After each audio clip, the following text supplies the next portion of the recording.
কসবা সাহাপাড়া থেকে পুলিশের মাদক বিরোধী অভিযানে বিদেশি মদ উদ্ধার করা হয়েছে।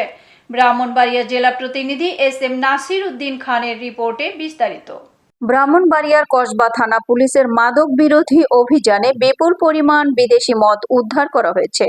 বুধবার রাত 11:20 কসবা পৌরসভার সাহাপাড়া এলাকার ভূঁইয়া নিবাস বাড়ির সামনে পাকা রাস্তা থেকে এসব মদ জব্দ করা হয়। পুলিশ জানায়, অভিযানটি পরিচালনা করেন এসআই কাজী শামীম হোসেন ও তার সঙ্গীয় ফোর্স। এ সময় 5 বোতল master blenders signature premier grain whisky এবং 15 বোতল রয়্যাল স্টাগ ডিলাক্স হুইস্কি উদ্ধার করা হয়। তবে অভিযানের সময় কোনো আসামিকে আটক করা সম্ভব হয়নি। অভিযানের বিষয়ে কসবা থানার অফিসার ইনচার্জ মোহাম্মদ আব্দুল কাদের জানান, ঘটনাস্থল থেকে উদ্ধারকৃত মদের বিষয়ে মামলা রুজুর প্রক্রিয়া চলছে।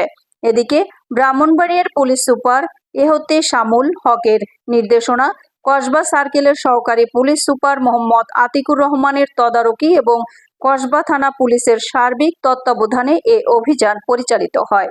এতক্ষণ সঙ্গে থাকার জন্য ধন্যবাদ। i1 টিভির নিয়মিত আপডেট পেতে ভিজিট করুন আমাদের ওয়েবসাইট, ফেসবুক, ইনস্টাগ্রাম ও ইউটিউব চ্যানেলে।